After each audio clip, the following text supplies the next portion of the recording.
afternoon, good day mga boss. This time mga boss, meron tayo ditong tawag nito, MH48 na speaker mic ng ating Yaesu 2900R.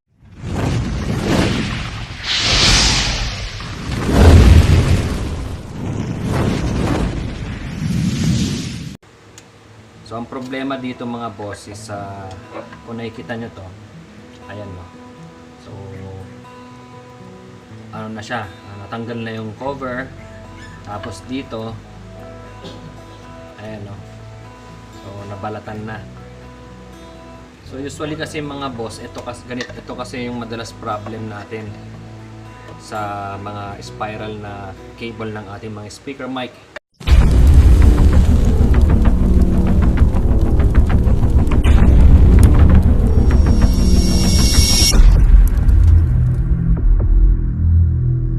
Ngayon mga boss, meron akong napanood sa YouTube na pansamantala para makagawan ng kapalit o replacement ng ating speaker mic ng ating Yaesu base radio.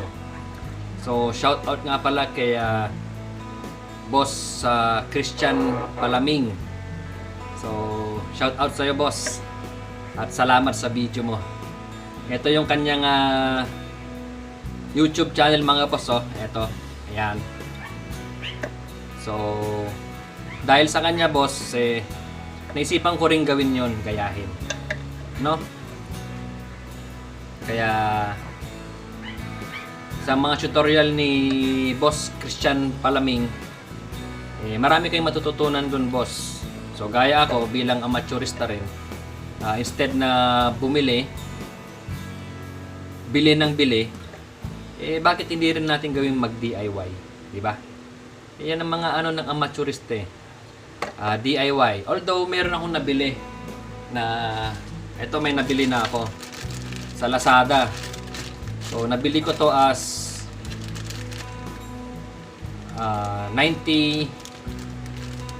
100 plus ata to. Alam ko 120. Ganyan, 123. Ganyan. Free shipping na yon mga boss. So, pang Yaesu to. So, ayan. Kita ba? Kita? Ayun din. Pero pang Yaesu na speaker mic to mga boss. So, ito spare na lang natin. Pero dahil amateurs na tayo, gagawa tayo ng replacement nito. So, let's go mga boss.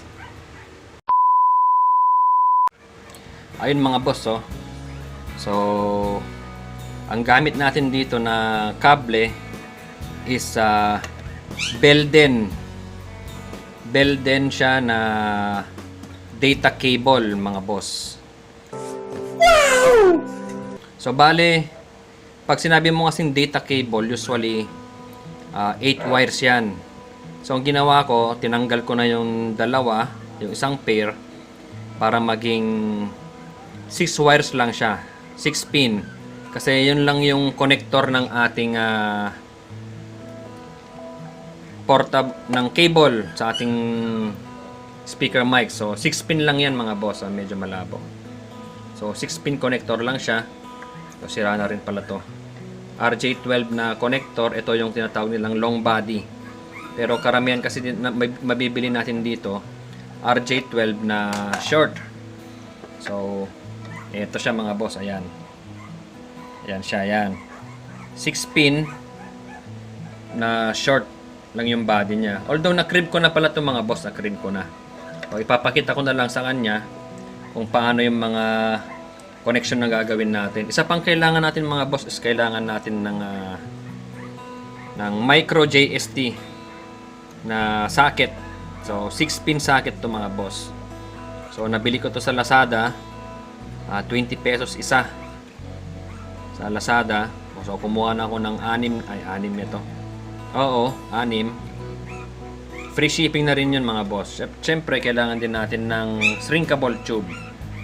Ayan, pasensya na kayo, yung working table ko malit lang na bangkito. Ayan. Alright, so Tara, umpisa na natin mga boss.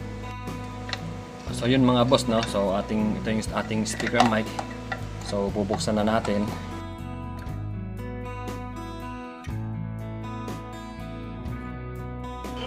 So yan. Ito yung kanyang loob mga boss. So durug-durug na rin pala. Yan, durug-durug na rin. Ito yung kanyang JST, micro JST connector na 6 pin mga boss.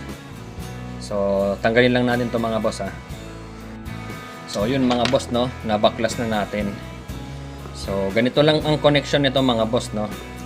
So as per kay Boss Christian Palaming, ka-amateurista rin natin yung mga boss, isang mahusay rin na gumagawa ng mga units na mga radio natin. So as per sa kanya mga boss, kasi kung wala tayong guide, gaya nga nasabi niya, dito na tayo babase.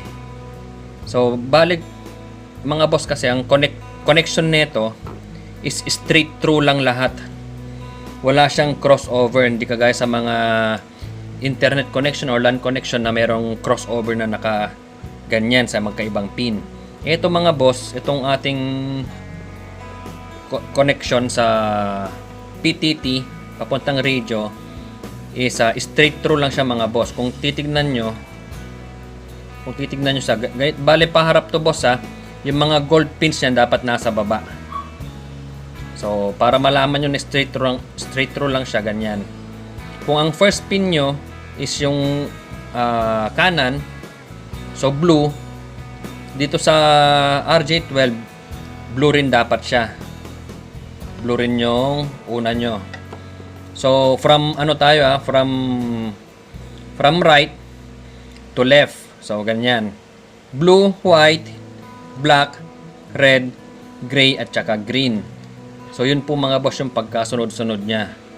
So ganun din mga boss, so dahil papalitan na natin to, gagamit tayo ng ibang kulay, ibang color code. Ganun din ang gagawin natin. So mag-umpisa tayo dito sa kanan. Green. Kung ano yung palagay nyo boss kasi ang lagay kasi natin pa ganyan Sorry, pa ganyan. Diba? Kung nakaharap sa inyo to, pa ganyan ang lagay natin.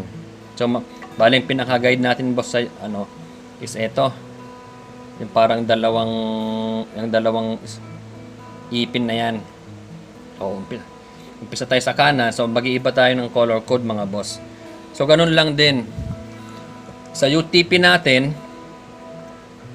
Ganun din, di ba? 6 na wire to mga boss. So dikit-dikit lang yan. Ganun din ang gagawin natin.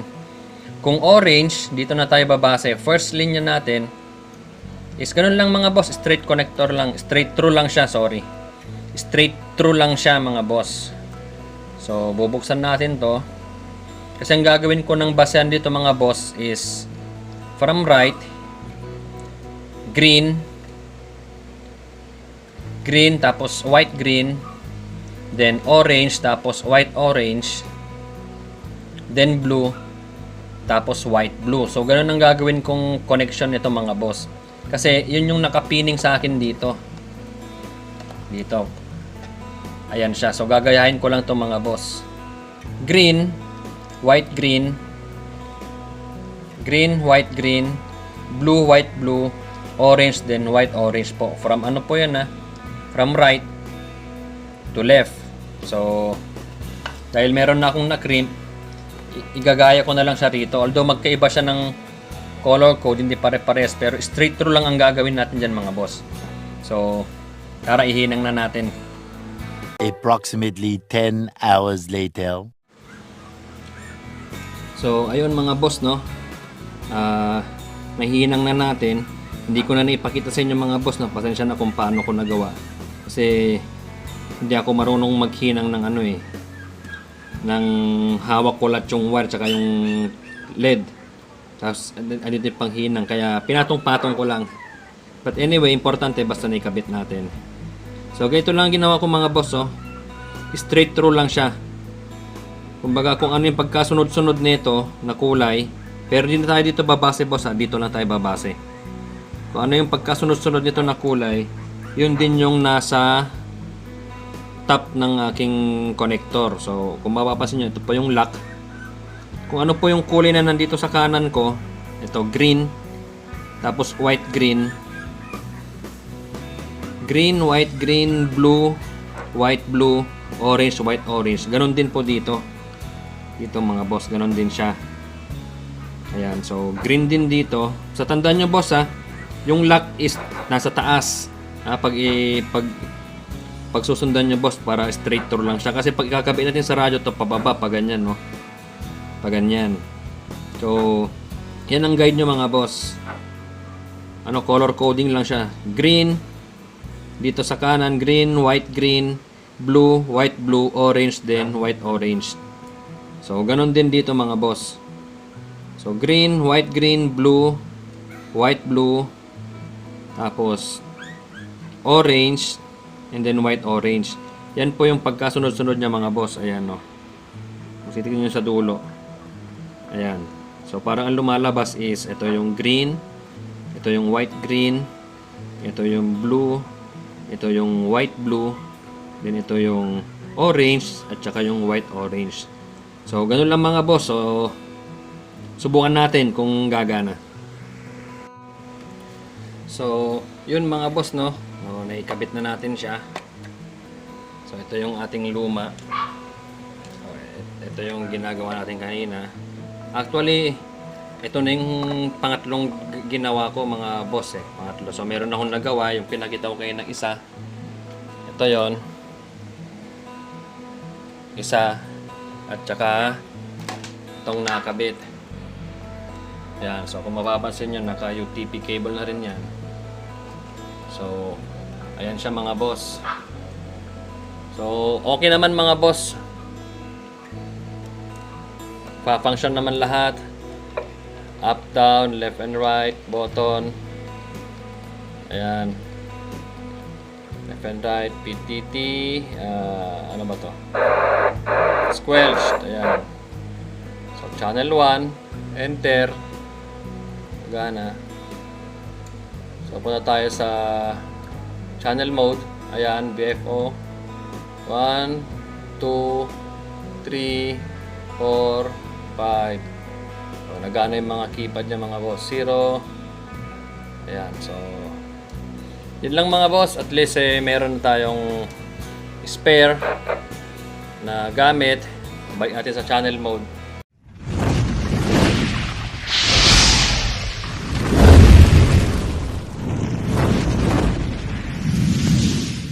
Ito yung channel mode niya. Ayan. Tapos, lagyan natin sa high. So, yan lang mga boss. At least meron tayong spare na mic. So, yun lang. Share ko lang mga boss na maraming salamat.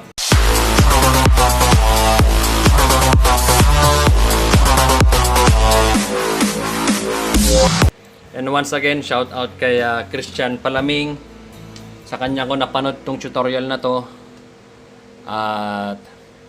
At least meron tayong pansamantala maliban dun sa nabili ko sa Shopee. Sorry, sa Lazada pala. Ayan, sa Lazada. Spare na natin to, tago na muna natin to. So, gamitin muna natin tong ginawa natin na DIY. Pansamantala mga boss. So, yun lang mga boss. Maraming salamat. And adios, amigo. Bye-bye. 7-3.